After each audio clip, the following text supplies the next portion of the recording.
Now let's try recording in or hearing in Telugu language. We'll change the language to Telugu. Save it. We'll select Ayurveda again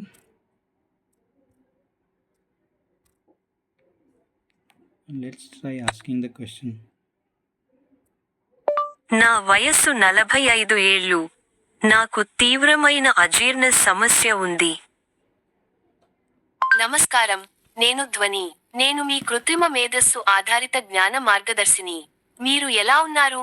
మీరు ఎంపిక చేసిన ప్రాచీన గ్రంథాలలోని జ్ఞానాన్ని ఆధారంగా తీసుకుని మీ ప్రశ్నలకు సాధ్యమైనంత ఖచ్చితమైన మరియు సందర్భానుసారమైన సమాధానాలను అందించడానికి నేను ప్రయత్నిస్తాను. ఈ గ్రంథాలకు సంబంధించిన ఏ ప్రశ్ననైనా సంకోచం లేకుండా అడగండి. మన ప్రాచీన వైద్య శాస్త్రాలు ఘోషిస్తున్నాయి.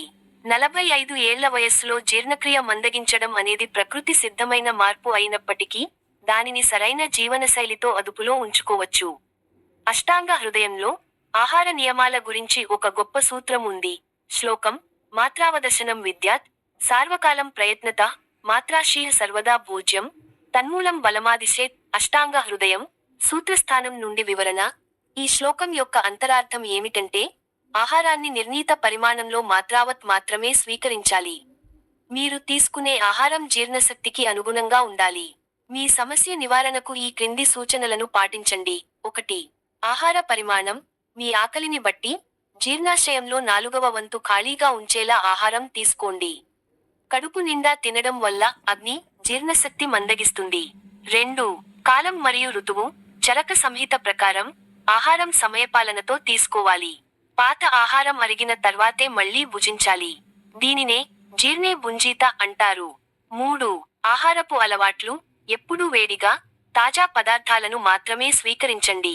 పెరుగు, చల్లని పానీయాలు, మరియు రాత్రిపూట భారీ ఆహారం మానుకోండి. 4. యోగాభ్యాసం. పతంజలి యోగ సూత్రాలలో చెప్పబడిన ప్రాణాయామం ముఖ్యంగా నాడీ శుద్ధి మీ జఠరాగ్నిని క్రమబద్ధీకరించడంలో సహాయపడుతుంది.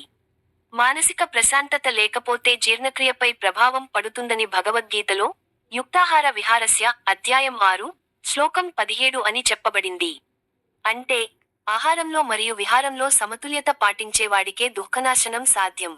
వత్స, మీ జీర్ణక్రియను మెరుగుపరుచుకోవడానికి తేలికపాటి ఆహారం తీసుకోవడం మరియు భోజనానంతరం వజ్రాసనంలో కాసేపు కూర్చోవడం మీకు ఎంతో మేలు చేస్తుంది. శరీరంలోని సమాన వాయువు సరిగ్గా పనిచేస్తే అజీర్ణం నశిస్తుంది.